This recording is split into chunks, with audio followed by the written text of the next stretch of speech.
Cellular Reproduction Notes, Chapter 9, all about how a new cell will form. Let's watch the animation to get an idea of what this chapter is all about.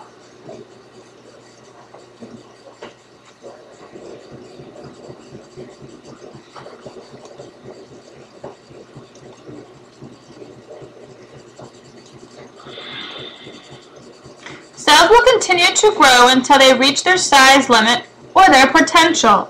That is why, at a certain point, you do not grow anymore. This is when the cell will only continue to divide to make sure that it is healthy. Ratio of surface area to volume. When you talk about a cell, there are a few things to consider. One is its surface area. That is the entire area covered by the plasma membrane. Think of a ball. Any part that you touch is the surface area.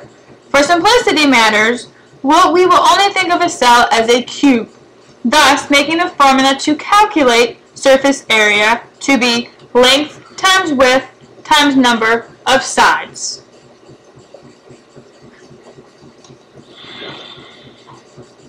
The second part to consider is volume.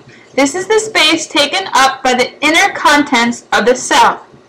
Again, thinking of that bowl, the volume would be all the air inside. The formula we use to calculate volume is length times width times height. Alright, let's practice some. We're going to do a little math here, so please no whining. Let's take that small cell and say each side is equal to 1 unit. Find the surface area. You should have got 6, since 1 times 1 times 6 equals 6. Now calculate the volume. You should have got 1. Thus, the ratio is 6 to 1. Now let's make this side equal to 2 units.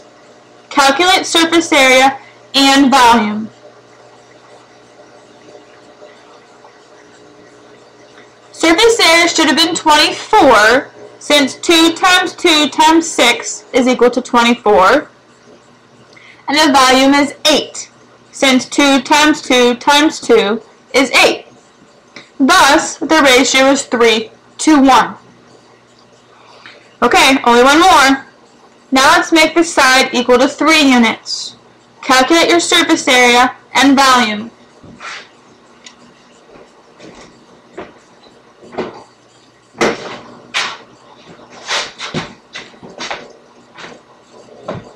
Surface area should be 54 because 3 times 3 times 6 is 54, and volume should be 27.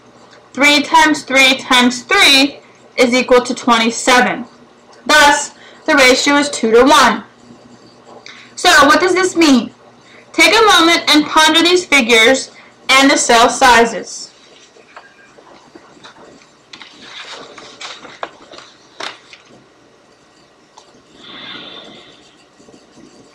If we compare a small cell to a large cell, we can conclude that it is more efficient to be small than be large. How's that saying go? Good things come in small packages? Well, it goes here with the small cells. In a small cell, everything can be transported easily and more efficiently. There are only small distances for anything to travel within that cell. However, if you are a large cell, you're the opposite. Things must travel far inside the cell to get waste out, to get nutrients in, or to have some kind of signal, which may even actually get lost, or arrive late, since there are such great distances that it does have to travel. Thus, it is good to be small than large. Alright, that's enough with math stuff. Let's talk about some chromosomes. A chromosome looks like an X with a button in the middle. It is made up of 2 sister chromatids. Here's one, and then here's one. that are attached in the middle by what we call a centromere.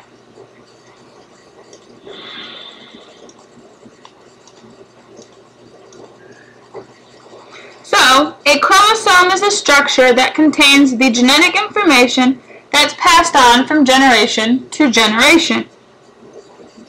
The sister chromatids make up half of a chromosome and contain identical copies of DNA with its sister.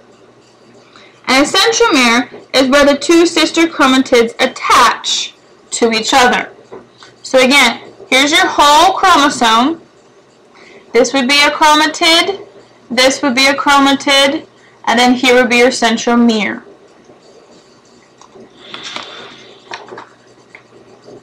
So why do cells have to divide?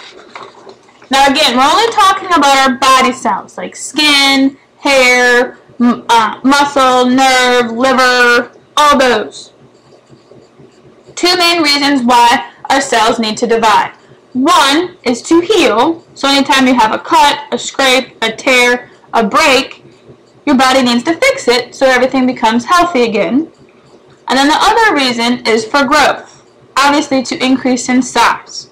But this is limited because all cells will reach a certain point and they are at their growth limit or their growth potential. There are 3 stages of the cell cycle.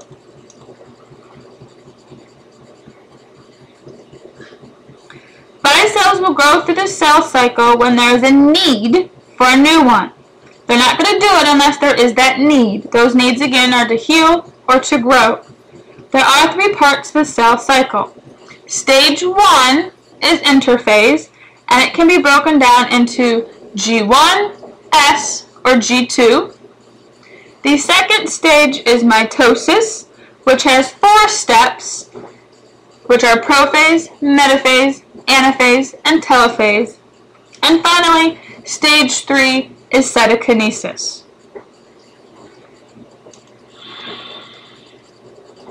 Stage number 1 is interphase.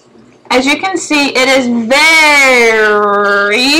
long, and a cell will actually spend about 90% of its life here. The first growth is the first step of interphase. A cell spends a lot of time here growing and carrying out its normal routine. There are 2 main types of cell that once formed, meaning in mommy's belly, they never go past this step. These 2 types are muscle cells and nerve cells. Someone who has paralysis, meaning nerve damage, or brain damage, never gets to fix those cells to be healthy by using the cell cycle. Someone with muscle loss, have you ever seen a picture of someone who has a limb that's lost, or maybe in a shark bite? Those muscles will never regrow. These cells go off into what we call G0, or the resting phase. Synthesis is the second step of interphase. This is where the chromosomes, or DNA, is replicated, and chromosomes now have 2 sister chromatids that are attached by a centromere. The last part of interphase, or the third step, is what we call G2, or second growth.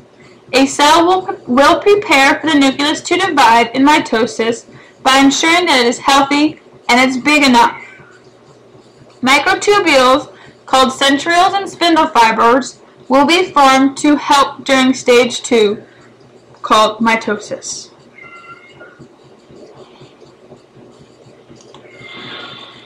Some essential questions to think about.